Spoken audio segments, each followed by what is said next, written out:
Eh ben, bonjour à tous, merci d'être là.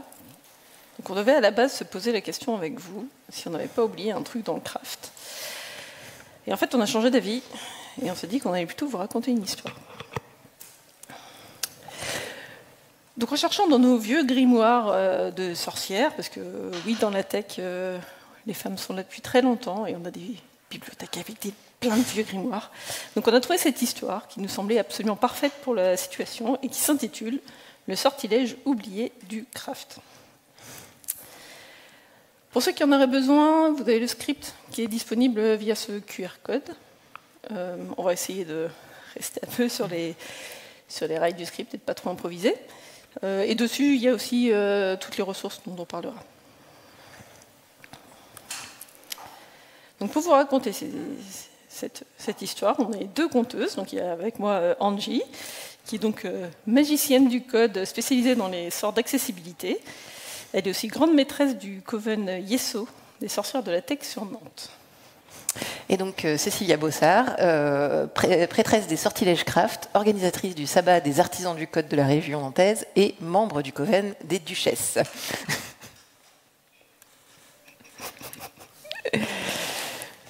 Donc, installez-vous, on va commencer par vous raconter l'histoire.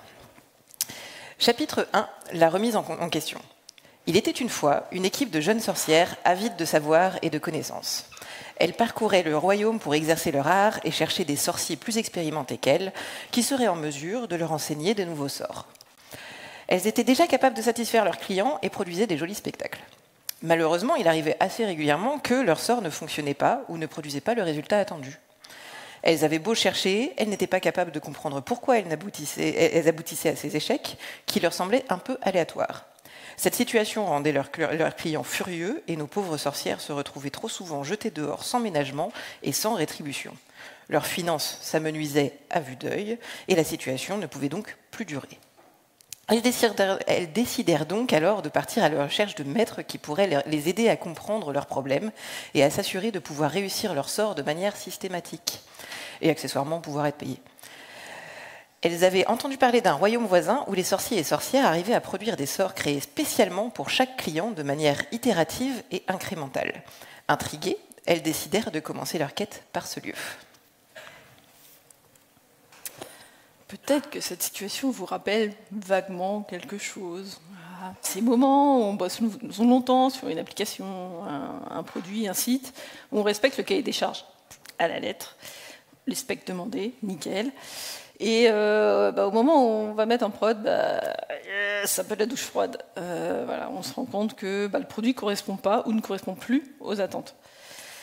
Donc peut-être que vous avez expérimenté ce qu'on appelle l'effet tunnel. On code, et on ne se confronte jamais aux utilisateurs. Et on termine à côté de la plaque, et ça fait souvent très très mal. Donc tout ça, ça vient souvent du fait qu'on ne se pose pas les bonnes questions dès le départ. Donc, est-ce que notre futur produit correspond à un réel besoin des utilisatrices et des utilisateurs? Est-ce que notre produit sera réellement utilisable par toutes les personnes qui doivent s'en servir? Est-ce qu'on connaît vraiment l'étendue du panel justement de ces utilisatrices et utilisateurs? Et est-ce qu'on a anticipé les situations et les contextes dans lesquels il sera utilisé? Donc toutes ces questions, elles sont rarement abordées dans leur entièreté, au final. Il y a des études qui sont faites par les équipes produits, mais elles vont souvent répondre que partiellement en fait, à toutes ces questions. Et pourtant, ces questions nous semblent absolument critiques. Donc heureusement, si on est là, c'est qu'il existe des solutions pour prévenir ces soucis, et que nos jeunes sorcières vont bientôt le découvrir. Et du coup, toi, Cécilia, est-ce que tu as connu ce genre de situation dans ta carrière? Oui.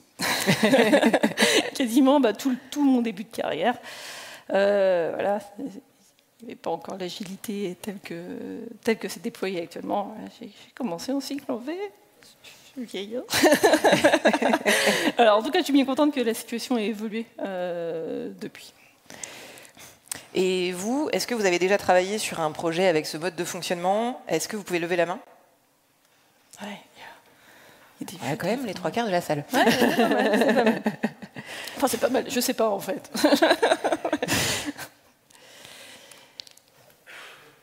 Hop, merci. On va donc passer au deuxième chapitre, les magilistes. Donc précédemment, dans notre histoire, on a laissé nos jeunes sorcières partir à la découverte d'un royaume où les sorciers et les sorcières arrivaient à produire des sorts créés spécialement pour chaque client de manière itérative et incrémentale. Elles arrivèrent donc au pays des magilistes, un pays assez intrigant pour des sorcières habituées à travailler de manière assez secrète et isolée. Ici, les sorciers et sorcières affichaient sur de grands tableaux l'avancement de leurs recherches. Les clients étaient au courant de leurs tentatives, réussites et échecs. Les clients avaient même le droit à de petits spectacles intermédiaires pour valider que les sorts réalisés correspondaient bien à leurs attentes. Mais quelle drôle de façon de faire! Malgré leur étonnement premier, elles décidèrent de tenter le coup. Au point où elles en étaient, ça ne pouvait pas être pire. Elles découvrirent alors le parchemin sacré des magilistes, le Manifeste Agile. Donc ce parchemin stipulait ceci. Nous découvrons de meilleures approches de la sorcellerie en la pratiquant et en aidant les autres à la pratiquer. Ce travail nous a amenés à accorder de l'importance aux individus et leurs interactions plutôt qu'aux processus et aux outils, à un sort fonctionnel plutôt qu'à une documentation exhaustive, à la collaboration avec les clients plutôt qu'à la négociation contractuelle et à l'adaptation au changement plutôt qu'à l'exécution d'un plan. Cela signifie que bien qu'il y ait de la valeur dans les éléments situés à la fin, notre préférence se porte sur les éléments qui se trouvent en première partie de phrase. Mais quelle révolution! Elles essayèrent cette nouvelle façon de procéder immédiatement, et quel changement! Cette manière de travailler leur paraissait évidente maintenant qu'elles l'avaient vue et expérimentée. Comment avaient-elles pu faire autrement? Fort de ces nouveaux enseignements, elles se lancèrent à la recherche de nouveaux clients. Ces derniers semblaient très heureux de cette nouvelle méthode, mais malgré tout, nos sorcières n'arrivaient pas à réaliser des sorts à tous les coups. Elles avaient un réel problème de qualité.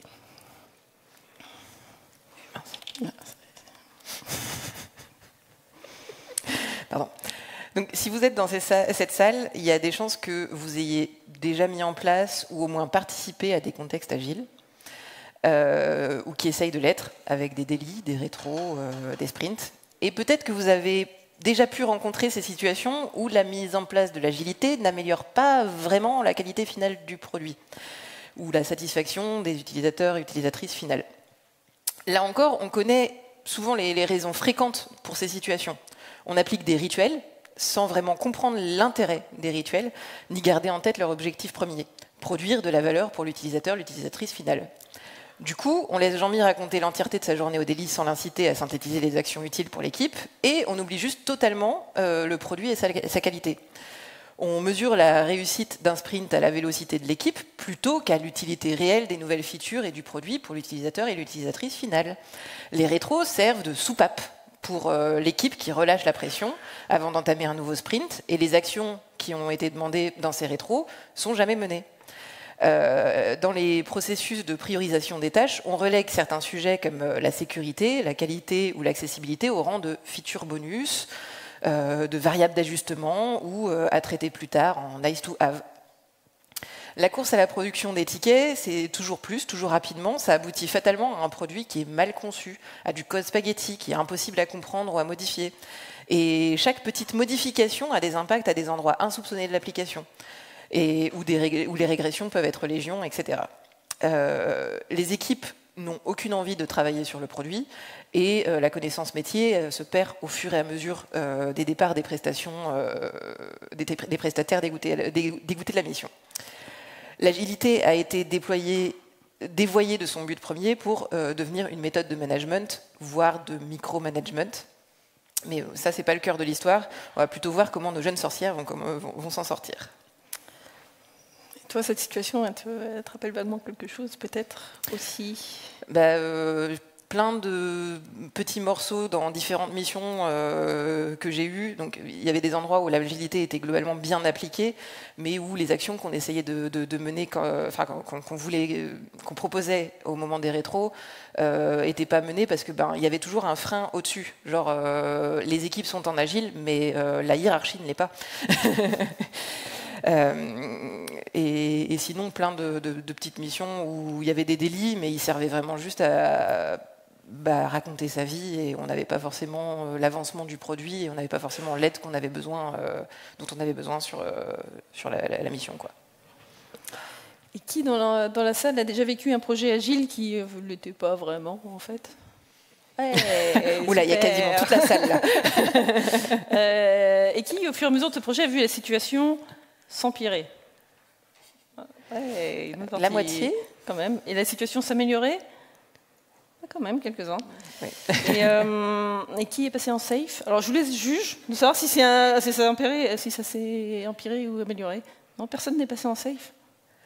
Si, quand même. Très bien. Donc, ça a été commencé et abandonné. Tant mieux. Merci. Donc, chapitre 3, les artisans sorceleurs. Nous avions laissé nos sorcières un petit peu déçues par les magilistes. Elles avaient amélioré leur processus de création de spectacles, mais la qualité de leur sort laissait encore beaucoup à désirer. Un soir, alors qu'elles étaient en train de dépenser leur dernière pièce dans une taverne, elles entendirent quelqu'un parler de magilistes dissidents qui étaient partis dans un royaume voisin pour pratiquer leur art.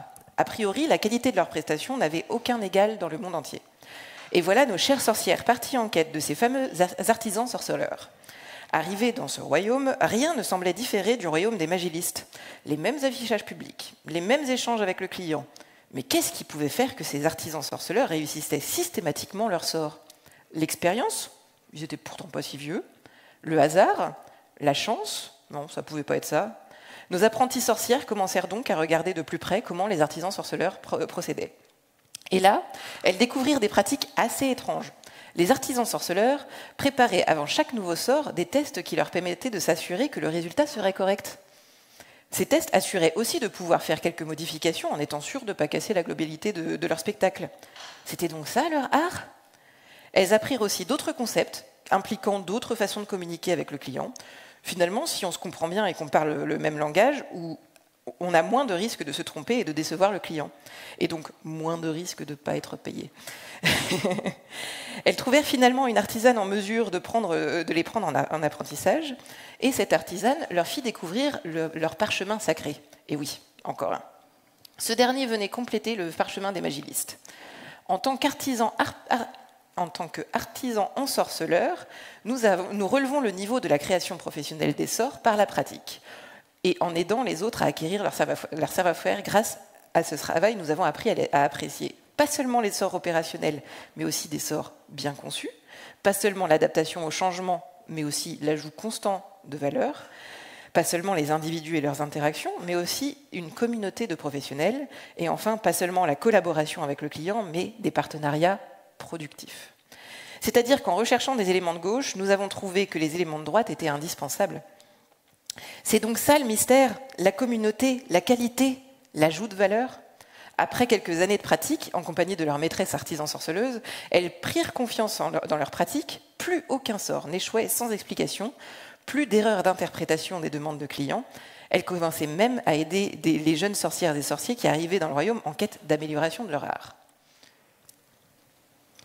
Est-ce qu'on peut parler de la fin? Quelle évolution? Désormais, il n'y a plus aucun échec lors de leur représentation. Leurs clients étaient ravis et leur bourse était désormais bien garnie. Elles prenaient plaisir à exercer leur art, et ce plaisir pouvait se lire dans les yeux de toute personne qui venait admirer le spectacle. Est-ce là la fin de leur aventure? Bien sûr que non. Notre fière troupe de sorcières continuait de sillonner différents royaumes pour émerveiller toujours plus de monde. Leur art ne cessait de s'améliorer, et elles sentaient qu'elles seraient bientôt en mesure d'elles-mêmes prendre des apprentis à temps plein. Nous pourrions terminer cette histoire sur un happy ending, mais vous allez découvrir que nos compagnonnes ne sont qu'au début de leur péripétie. Comme dans notre histoire, le craft, c'est une évolution du manifeste agile. Il amende le texte pour y ajouter les notions de bonne conception, d'ajout de valeur, de communauté de professionnels et de partenariat productif. Donc pour mettre en œuvre tous ces principes, il y a une boîte à outils qui est disponible pour les artisans. Donc on y trouve le TDD, le Test Driven Development, le BDD, Behavior Driven Development, le DDD, Domain Driven Design, l'architecture hexagonale, enfin bon, il y a plein d'outils, la boîte à outils elle est bien remplie et elle continue de se remplir au fur et à mesure du temps. Mais le craft, en fait, c'est absolument pas une question d'outillage. Vous pouvez utiliser tous les outils mis à votre disposition, rien ne va garantir que votre application va correspondre aux besoins de vos utilisateurs. Le craft est avant tout un état d'esprit, une manière de travailler. C'est améliorer la compréhension du métier des utilisateurs en leur fournissant un outil le plus adapté et le plus durable.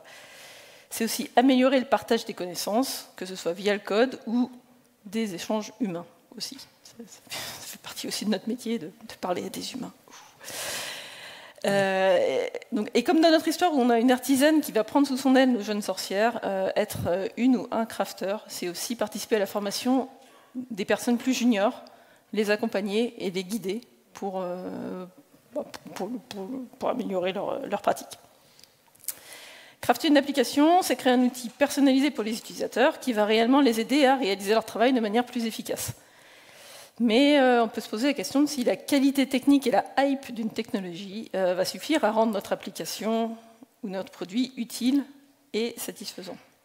Est-ce que les outils qui sont créés, même s'ils sont de très bonne qualité, ça on ne le nie pas, est-ce qu'ils sont vraiment utilisables et utilisés ?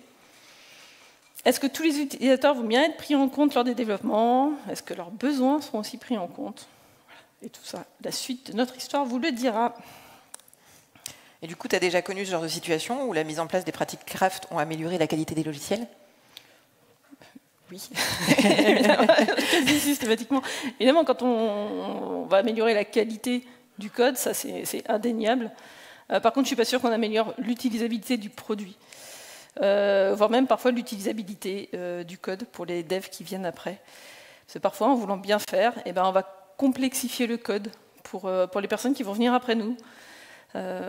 Souvent, les pratiques craft, c'est associé à de l'élitisme. Et voilà. Je dis, si les développeurs qui viennent après, ils ne comprennent pas, peut-être qu'ils ne le méritent pas, en fait. C'est nous qui avons la science infuse. Voilà. Et bon, bref... Je ne vais pas me rentrer dans les détails, ça ne correspond pas à notre histoire. Voilà, ça sera peut-être un prochain chapitre. Il y aurait toute une autre conférence pour le faire.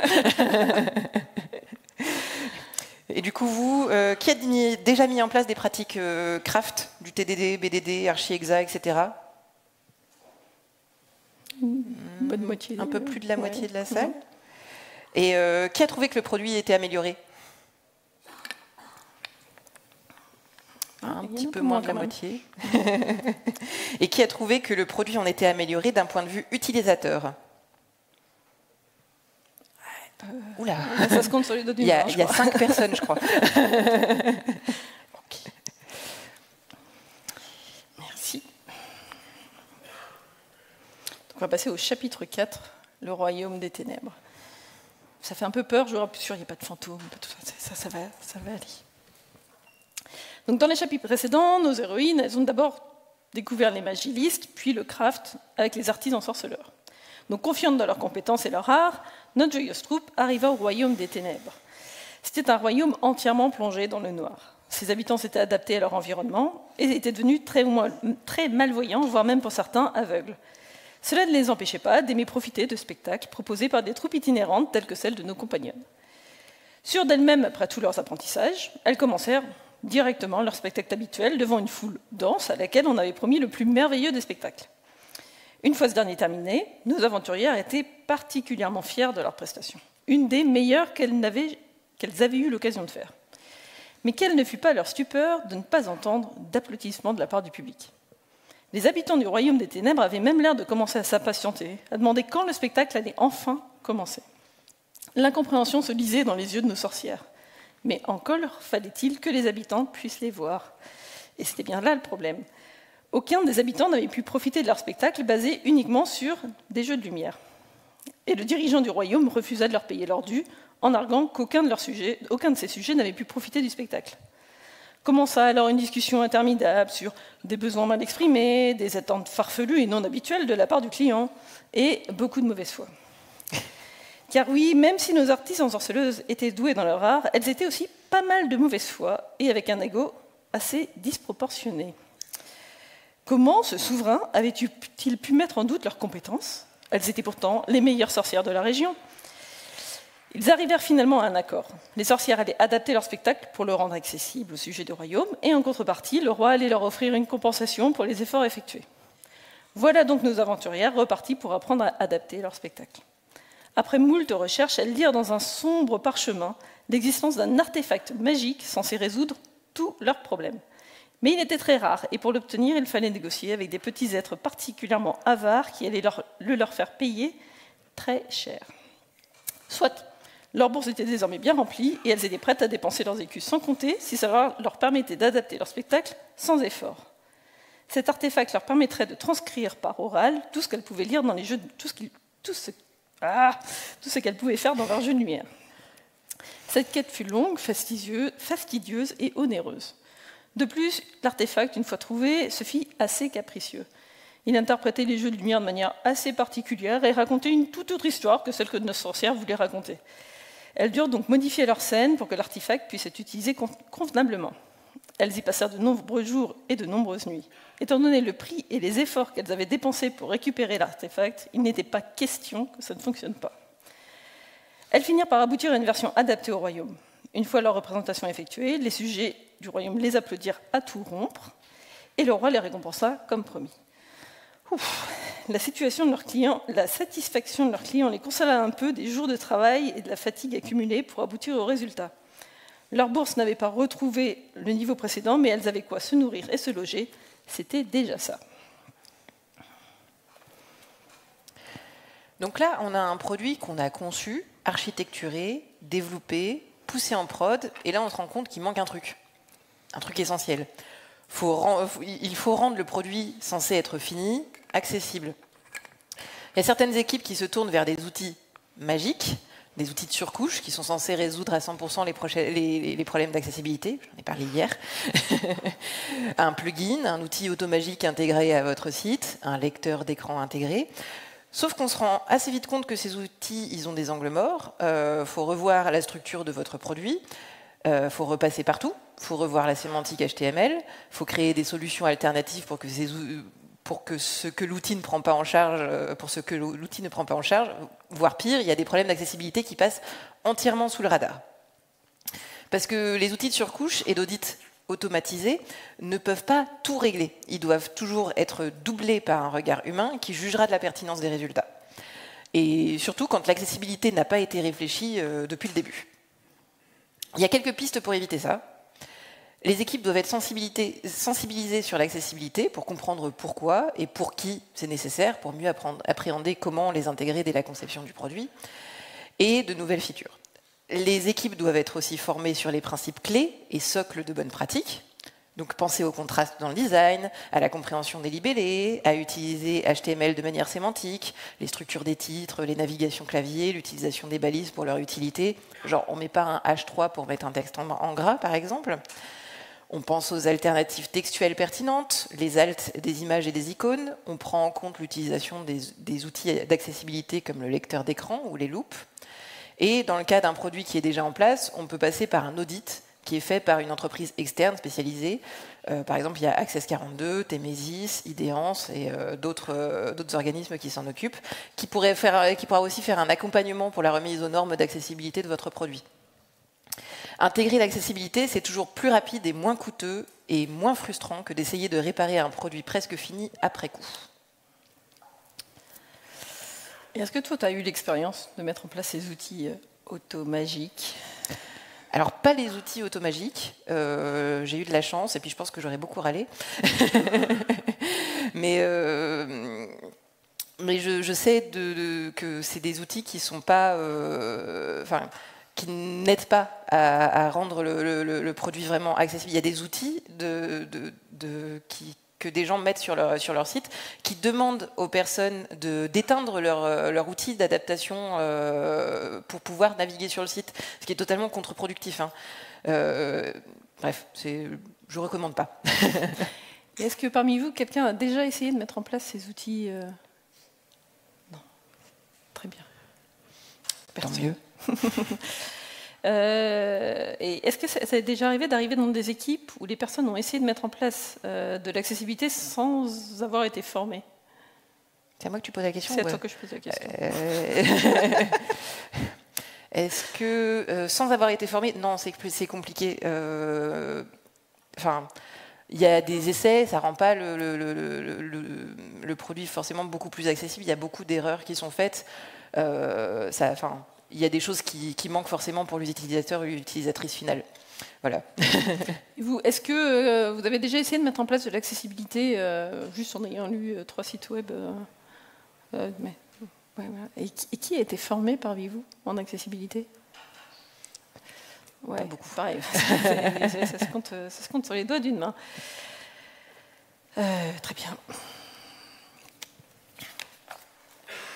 Merci. Chapitre 5, le royaume du silence.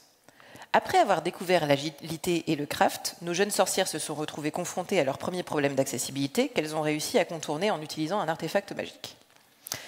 Nos voyageuses étaient maintenant sûres de pouvoir donner leur spectacle dans tous les royaumes du monde. Le plus dur était passé. L'artefact magique leur permettait de s'adapter à toutes les situations. Elles allaient pouvoir dérouler leur spectacle partout sans effort et rentabiliser l'investissement de l'artefact. Elles arrivèrent donc pleines d'assurance au royaume du silence. Dans ce royaume, pas un bruit ne se faisait entendre. Les oiseaux étaient parés de couleurs chatoyantes, mais n'émettaient aucun chant. Les pas et les bruits émis par nos compagnonnes résonnaient de manière assourdissante dans les collines. Elles arrivèrent auprès du souverain du royaume pour leur présenter leur spectacle. Celui-ci eut beaucoup de mal à comprendre leurs demandes, mais finit par accepter de les laisser se produire le lendemain sur la place du village. Le jour J, nos vaillantes sorcières commencèrent leur spectacle adapté au royaume des ténèbres devant les habitants du royaume du silence. Las, aucun des habitants ne comprirent vraiment l'histoire qu'elles essayaient de raconter. Ils appréciaient les jeux de lumière, mais ne comprenaient pas vraiment les liens entre les différentes scènes. Alertées par les regards d'incompréhension du public, nos sorcières comprirent assez rapidement qu'elles se trouvaient dans une situation similaire à celle du royaume des ténèbres.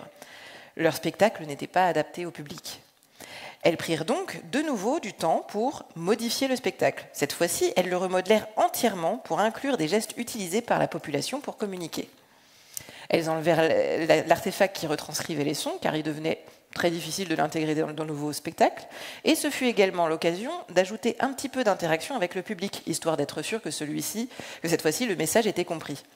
Et quel succès!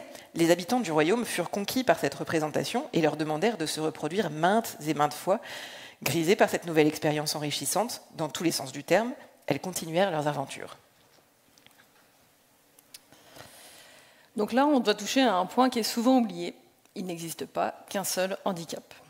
Quand on vous parle d'accessibilité numérique, vous pensez sûrement très rapidement aux personnes aveugles ou malvoyantes. Mais est-ce que vous pensez à votre collègue de bureau qui est d'à côté, qui est daltonien? Donc j'ai fait exprès de noter masculin parce qu'il y a plus les hommes qui sont daltoniens, mais ça pourrait être une collègue aussi, ça arrive. Ou est celui du collègue du bureau encore d'à côté qui a un syndrome du canal carpien et qui a du mal à utiliser son clavier et sa souris. Voilà. Il n'y a pas que les aveugles ou malvoyants qui ont des besoins d'accessibilité et ces besoins varient beaucoup en fonction du type de handicap, qui peut être moteur, sensoriel, mental, cognitif ou psychique. Ces besoins ils peuvent être constants ou ils peuvent être aussi temporaires. Par exemple, vous allez au travail, vous faites une chute à vélo, et ça va vous empêcher d'utiliser votre poignet pendant quelques semaines. Vous avez une opération des yeux qui va vous empêcher de voir correctement votre écran pendant un certain temps. Ou vous êtes allé à un concert avec un volume sonore très élevé, ça va vous laisser des acouphènes pendant quelques jours. Et puis une même personne peut cumuler plusieurs handicaps. L'accessibilité, c'est vraiment une compétence transverse qui va concerner toutes les strates du produit. Donc UX, UI, Dev, Test, PO, Design. Vraiment tout le monde. Donc on a quelques pistes pour aider à gérer l'intégration de l'accessibilité dans toutes les étapes du produit. Donc au moment de la conception, on va penser à des personas. Et sur ces personas, on va leur inclure différentes caractéristiques les plus rencontrées liées à des problèmes d'accessibilité. Donc effectivement, les personnes aveugles, les malvoyantes, les personnes daltoniennes, sourdes, mais aussi les personnes à mobilité réduite, les personnes peu éduquées au numérique également. Et voilà, plus on en trouve, mieux c'est. Pendant le développement, on va intégrer les tests d'accessibilité dans le cycle de développement. Donc, il y a des outils comme Axe, Lighthouse, Wave qui vont pouvoir aider à ça. Et idéalement, on va les intégrer dans les tests automatiques. Et dans la CI, on va aussi pouvoir les utiliser pour détecter les erreurs courantes, avec AxeScore par exemple. Mais par contre, on se rappelle bien que ces outils ne détectent absolument pas tout. C'est juste des outils automatiques qui vont faire une première passe.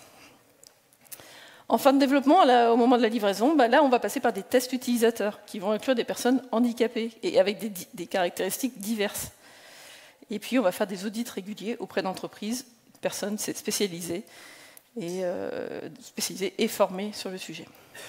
Et petit truc aussi, Après la livraison, même pendant les devs, parce que ça en fait partie, hein, on va mettre en place un formulaire de contact pour les utilisateurs, pour qu'ils puissent remonter les problèmes d'accessibilité qui seraient potentiellement passés entre les mailles du filet. Donc pour conclure, pour garantir l'accessibilité d'un produit, il faut que ça devienne un réflexe partagé par toute l'équipe, du début à la fin. Et du coup, est-ce qu'il t'est déjà arrivé de te retrouver face à la même situation que nos sorcières? Avoir pensé à prendre un certain type de handicap, mais se retrouver confronté à un autre? Oui. Ça m'est arrivé en développant un site pour le grand public. Donc c'était même pour un ministère, donc avec une obligation légale d'accessibilité. Voilà, c'était obligé. Donc on avait fait un énorme effort pour la navigation au clavier. On s'est dit, voilà, c'est hyper important. Voilà. Mais on n'avait pas pensé à prendre en compte les contrastes. Et, voilà. Et donc notre UX a dû refaire toute la charte graphique à la fin du projet. Donc elle était enchantée quand même. Heureusement, pour nous dans le code, finalement, c'était pas grand-chose, c'était des variables CSS à changer, donc ça allait. Mais par contre, pour elle, ça lui a demandé un énorme travail à rajouter en surplus juste à la fin du projet, là, histoire qu'on a le moment du stress de la mise en prod, c'était trop bien. Mais en tout cas, je pense que à l'avenir, elle n'oubliera plus. Et vous, est-ce que ça vous est arrivé? Non, oui. Ouais, bof. Ouais. Bof. Bravo. Merci. Donc on va passer au chapitre 6, le royaume de la diversité. Nos sorcières sont donc désormais des artisans franchement, ce mot... Oui, c'était une mauvaise idée. Des artisans sorceleuses aguerries, et elles ont compris que l'accessibilité ne se limite pas à un seul handicap et qu'il faut penser ces sorts pour toutes les situations. Donc cette fois-ci, c'était sûr, leur spectacle était adapté à tous et toutes. De toute façon, étant donné les modifications qu'elles avaient dû faire un peu partout, il serait impossible de modifier ne serait-ce qu'une couleur.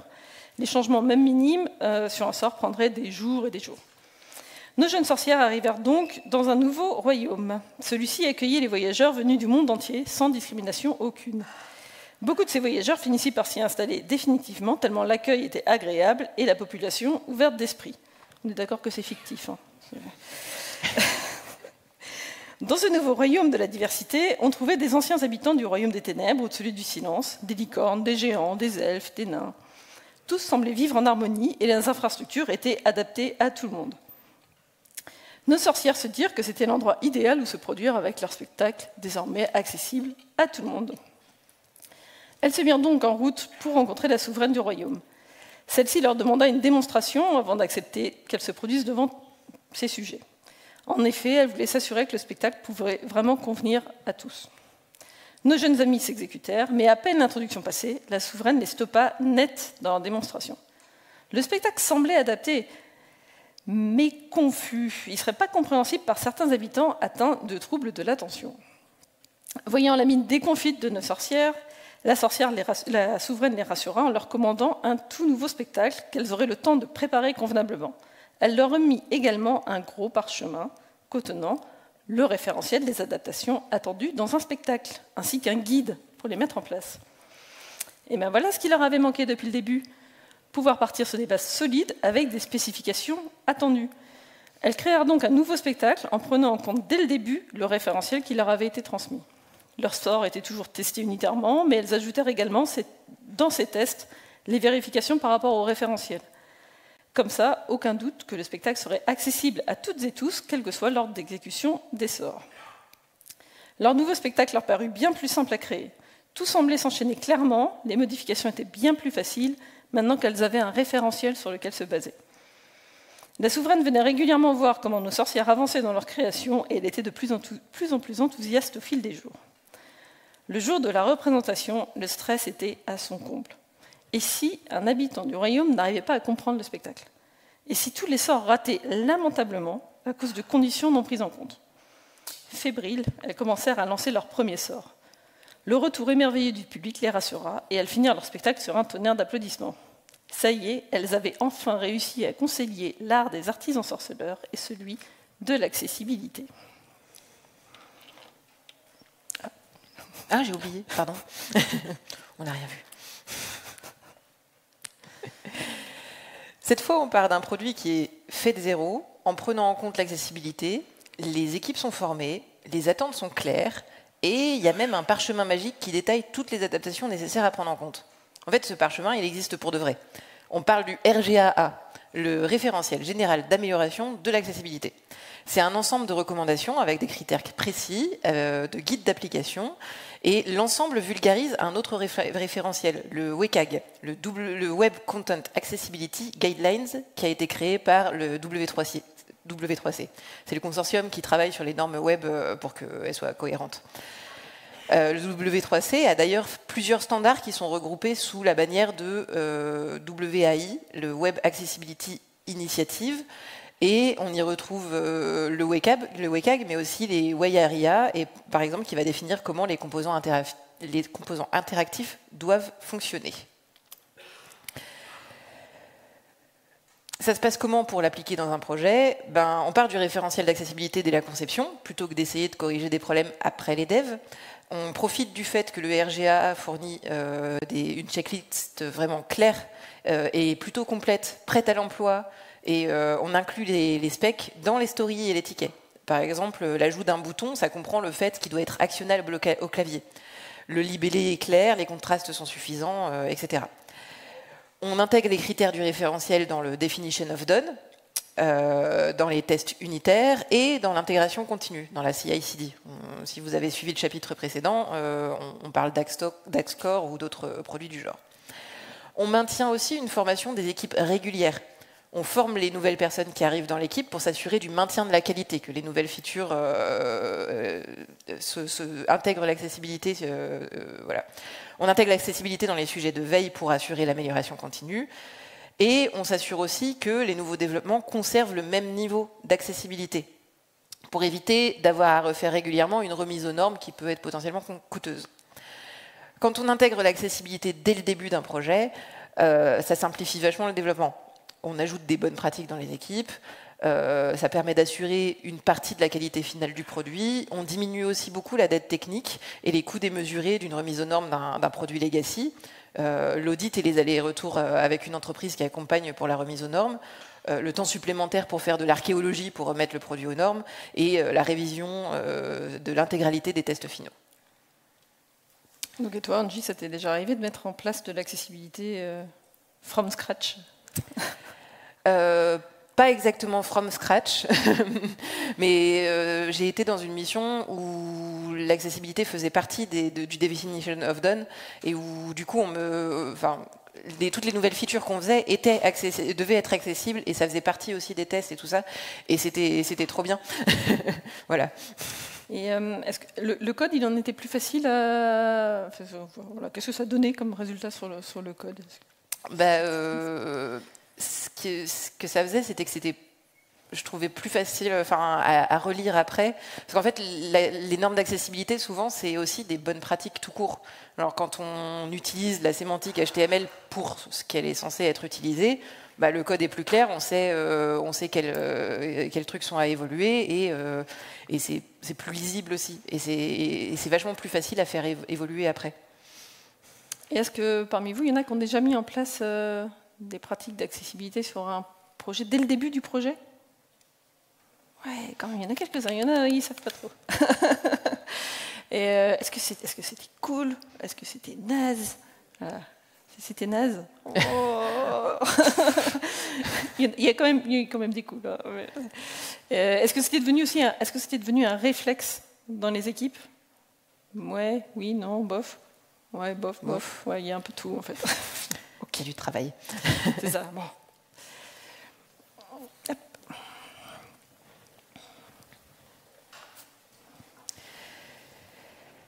Chapitre 7, une nouvelle interprétation du parchemin sacré. Nous arrivons au chapitre final de notre histoire. Nos sorcières ont parcouru de nombreux royaumes et ont découvert des nouvelles pratiques, l'agilité, le craft et l'accessibilité. Nous les avons laissées alors qu'elles venaient de se produire avec succès dans le royaume de la diversité. Une fois l'euphorie de la représentation passée, nos sorcières se précipitèrent donc chez leur mentor pour lui expliquer tout de suite ce qu'elles avaient découvert. Le parchemin sacré n'était pas complet. Il pouvait être amélioré pour rendre les sorts accessibles. Quelle ne fut pas leur surprise quand elles virent leur mentor sourire et même rigoler un petit peu. Et oui, toute leur découverte était déjà présente dans le manifeste. Il fallait juste comprendre que c'était implicite. Nos jeunes sorcières étaient assez dubitatives. Elles pensaient que leur mentor leur disait cela uniquement dans le but de ne pas perdre la face, et avouer qu'elles ne savaient pas tout. La grande artisan sorceleuse se lança alors dans une démonstration devant ses anciennes apprenties. Quand le grand parchemin nous dit pas seulement des sorts opérationnels, mais aussi des sorts bien conçus, il faut comprendre qu'il faut concevoir les sorts en prenant en compte le référentiel d'accessibilité. Celui-ci garantit évidemment que les sorts soient bien compréhensibles de tous, et la syntaxe qu'il induit permet de garantir une bonne conception.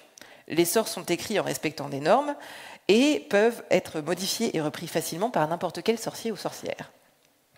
La deuxième règle dit pas seulement l'adaptation au changement, mais aussi l'ajout constant de valeurs. Si vous mettez en place des sorts accessibles à toutes et à tous, vous ajoutez évidemment énormément de valeur aux personnes qui ont besoin de ces adaptations. Vous passez de 0 à 100%. Mais vous pouvez aussi, vous apportez également de la valeur à tout le monde. Par exemple, les contrastes lumineux plus importants seront plus confortables pour tous et toutes. Et nul n'est à l'abri d'avoir besoin de manière temporaire d'adaptation après un accident. La règle suivante stipule pas seulement les individus et leurs interactions, mais aussi une communauté de professionnels. Là, vous touchez au cœur de l'art des artisans sorceleurs. Nous partageons en permanence nos idées entre nous. Nous échangeons, nous débattons de nouvelles façons de faire, mais ce que vous n'avez peut-être pas encore vu, c'est que nous échangeons également énormément avec la communauté du royaume de la diversité. Ils nous apprennent régulièrement de nouvelles manières d'adapter nos sorts et nous leur montrons comment rendre ces adaptations plus pérennes, testables et modulaires. Et enfin, la dernière règle nous dit pas seulement la collaboration avec les clients, mais aussi des partenariats productifs. Ça, vous l'avez découvert en discutant avec les différents souverains des royaumes que vous avez parcourus. Comment avoir des partenariats productifs avec tout le monde si nos sorts ne sont pas accessibles à tous et toutes ? La grande prêtresse termina donc son explication en leur lançant un regard plein de fierté. Ses apprentis avaient enfin compris le cœur du craft. Faire des sorts pour tous et toutes sans aucune discrimination. Prochaine étape, leur faire découvrir que le libre partage des connaissances améliore la qualité et la diversité des sorts, mais ceci est une autre histoire. Donc un des grands paradigmes du craft, c'est de rendre l'implicite explicite. Et je pense que c'est un credo à mettre en application pour l'accessibilité également. Notre objectif, c'est d'avoir des applications de qualité, utilisables par toutes et tous. Et pour qu'une application soit utilisable par toutes et tous, il faut qu'elle soit accessible. Donc il va vraiment falloir qu'on rende l'accessibilité explicite dans nos processus de réflexion, dans notre mesure de la qualité, dans notre expression des besoins utilisateurs. Il faut absolument que les critères d'accessibilité soient intégrés dans les indicateurs de qualité des applications. Ça doit être pris en compte dès la conception des interfaces et sa présence doit être constante tout au long du cycle de vie de l'application. C'est la responsabilité de l'équipe au grand complet et pas que les développeurs front. Je vous vois venir. Donc on vous a indiqué quelques outils qui permettent de réaliser des tests automatiquement. Donc leur intégration dans une intégration continue, c'est bizarre comme phrase. Mais... Donc c'est vraiment simple et ça permet de remonter déjà des problèmes. Les premiers problèmes assez rapidement, comme le manque de halt sur les images, la hiérarchie des balises HTML qui est incohérente, les titres, les liens, etc. Les problèmes de contraste. Aussi, ouais. Donc déjà, si vous faites en sorte qu'il n'y ait aucune erreur de ce type qui soit remontée par ces outils, ça va déjà pas mal améliorer votre niveau d'accessibilité. Vous ne serez pas au top parce que, évidemment, ces outils ne remontent pas tout. Rappelez-vous que rien ne vaut un audit fait par un ou une spécialiste. Le sous-titre du manifeste Craft, c'est « Raising the bar », soit « élever le niveau ». Eh bien, moi, je vous propose d'élever le niveau non seulement de la qualité du code, mais aussi de son utilisabilité, et assurons-nous de faire des applications maintenables, durables et réellement utilisables et utilisées. Donc on arrive au terme de notre aventure. On vous remercie beaucoup pour votre attention. Dieu merci.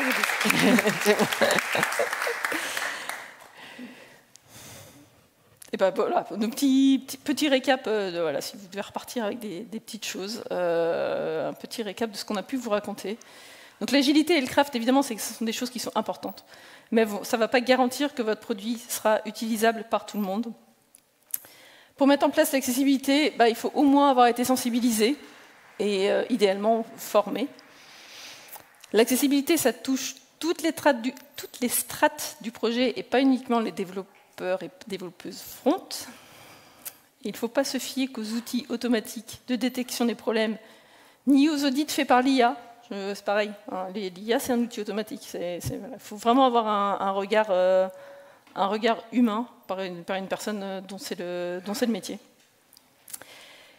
Et puis pour que le niveau de qualité soit constant tout au cours du projet, l'idée c'est d'inclure l'accessibilité dans les KPI de qualité et de l'ajouter à la definition of done ou dans les tests automatiques.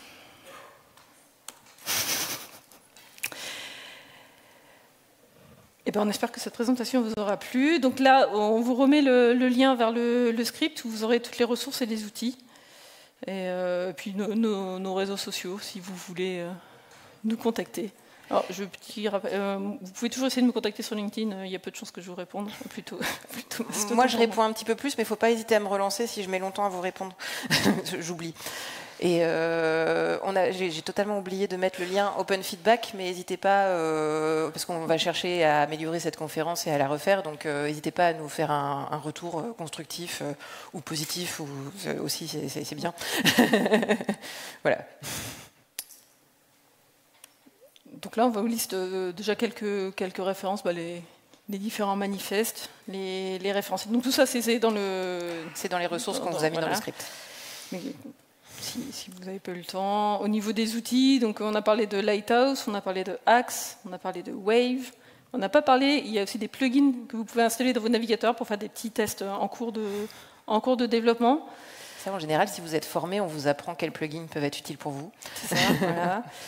Et différents lecteurs d'écran, si vous voulez faire une expérience, tester un site avec un lecteur d'écran. Donc, vous en avez là sur Windows, Mac ou Unix.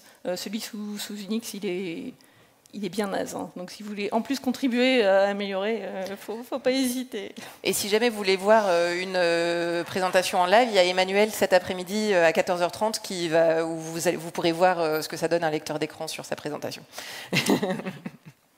Donc au niveau des formations, donc là on a trois organismes de formation dont on a connaissance. On connaît la qualité de la formation. Il y en a peut-être d'autres, hein, mais voilà, on sait que ces trois-là, ils sont au top. Et puis voilà, si vous voulez faire un peu de veille, il y a quelques personnes qui publient régulièrement sur les réseaux sociaux des contenus. Et puis voilà. Qu'est-ce que vous avez ? Il nous reste 5 minutes pour les questions. Alors, une question, c'est une phrase qui finit avec un point d'interrogation. Voilà, c'est la contrainte que je vous donne. Merci.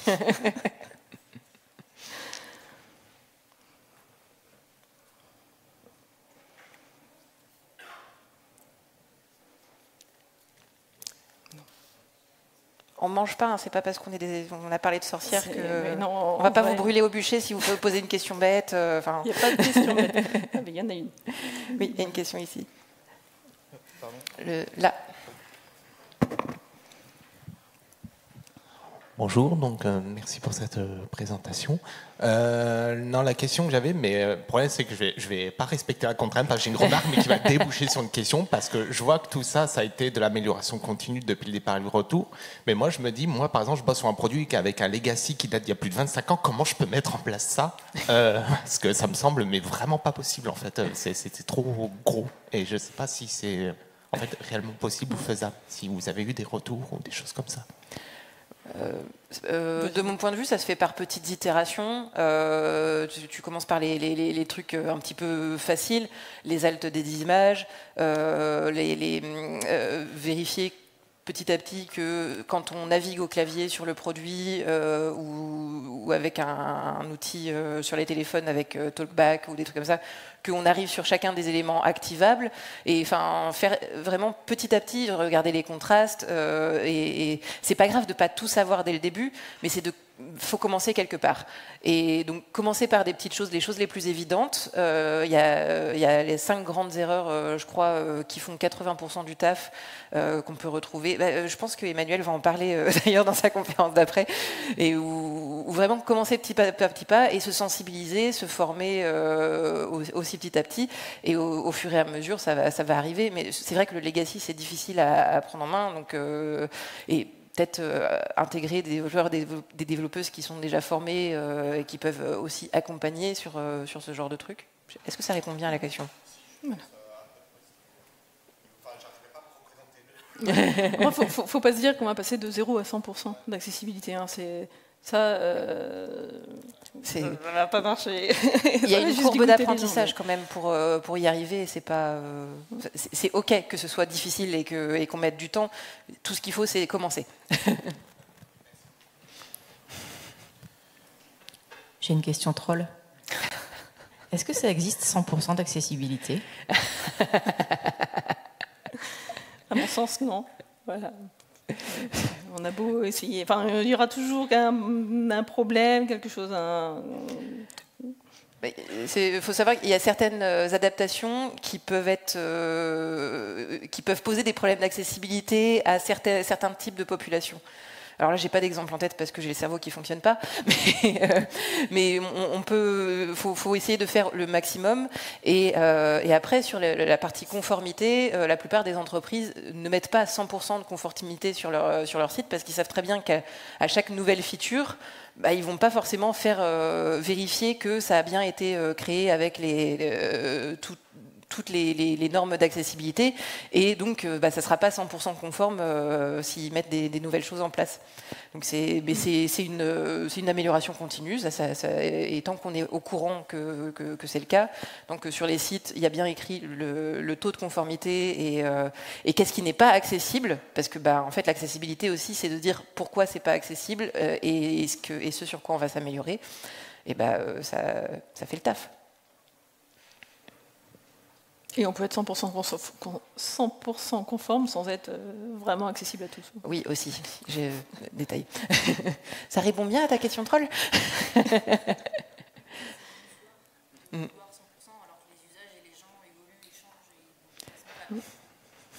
Elle dit que c'est illusoire de penser pouvoir être 100% accessible. Je résume bien. Ah, on est à 0. Oui, je crois qu'il y avait encore une question. Oui, j'avais une question parce que je me pose. Est-ce qu'il y a des obligations légales en termes d'accessibilité qui obligeraient les entreprises, les sites web, avec des amendes peut-être, je ne sais pas. Il y a des obligations légales. Oui, il y a une obligation légale. Donc on est obligé de le faire finalement. Elles peuvent choisir de payer les amendes, hein, mais oui aussi. Alors je vais quand même donner quelques détails parce que là aujourd'hui, toutes les entreprises de plus de 250 millions de chiffre d'affaires ont l'obligation d'afficher leur taux d'accessibilité. C'est pas une obligation de conformité, c'est une obligation d'affichage mais avec un plan pluriannuel pour mettre en accessibilité. Donc si jamais ça n'évolue pas et que le plan n'est pas respecté, il peut y avoir des sanctions. Et ce week-end, on a l'European Accessibility Act qui va arriver, où les entreprises de plus de 10 personnes et de plus de 2 millions de chiffres d'affaires, avec un certain nombre de services à la personne et aux différents services qui sont orientés publics, vont avoir cette obligation aussi. Et là, les amendes, c'est des amendes de catégorie 5, donc c'est 7 500 € si je me souviens bien, et qui sont où il peut y avoir une augmentation tous les jours, jusqu'à 300 000 €, et tous les 6 mois, l'amende peut retomber. Voilà. Donc, j'en ai parlé hier, si jamais ça vous intéresse, quand vous regardez les replays, c'est pourquoi je me ferais chier avec l'accessibilité, et dedans, j'ai toute une partie sur les obligations légales sur ces sujets-là. Ça répond bien à la question? Super. Bon, merci beaucoup. Merci.